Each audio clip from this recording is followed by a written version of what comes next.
Hello everyone، عاملين ايه؟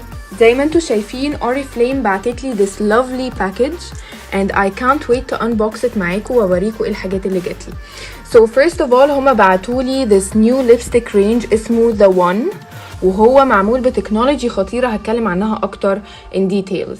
بعتولي كمان البريست باودر والبلاش، وبعتولي فرشة كده لذيذة والبودي كريم فاونديشن والمويسترايزر.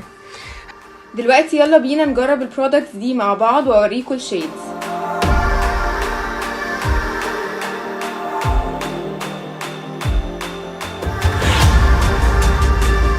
دي الشيدز بتاعت الليبستكس في الشمس من غير اي فلترز، حلوين قوي قوي قوي.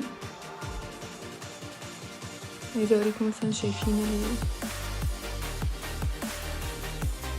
شايفين اختفوا ازاي.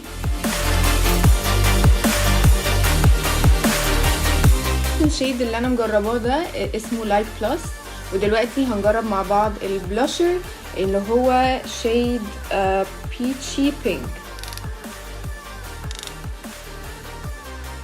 هوريكم النيو تكنولوجي اللي في الرينج بتاع ذا وان ده، لان هو it has a no trace technology, ultra intense matte finish, it stays on your lips, it doesn't stain, و it's really smooth. فهوريكم دلوقتي one of the shades وهنجرب مع بعض نتست. انا I'm gonna go for this shade.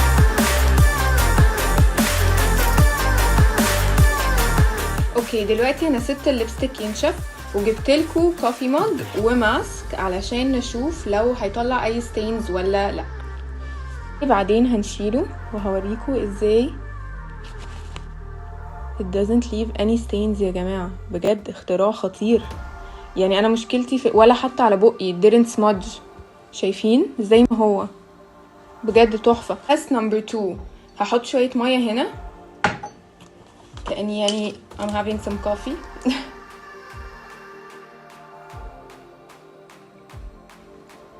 اوكي زي ما انتوا شايفين مفيش اي حاجة طلعت على الكوباية وماي ليبستيك ما تلغوصش خالص. فبجد بجد بجد this technology is life saving.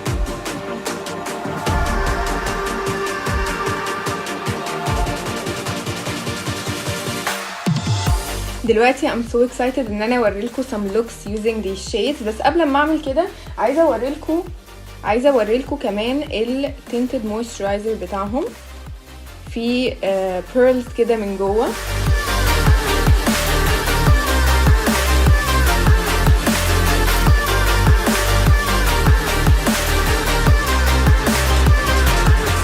one drop goes a long way.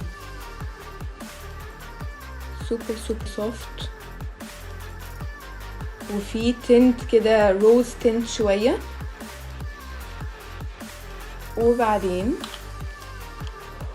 سيبه ينشف شوية وهحطه فوقيه الفاونديشن.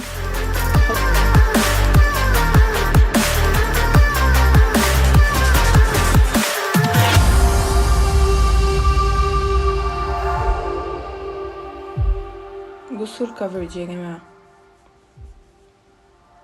يعني بصوا ده before and after. شايفين الفرق؟ حلو قوي قوي قوي.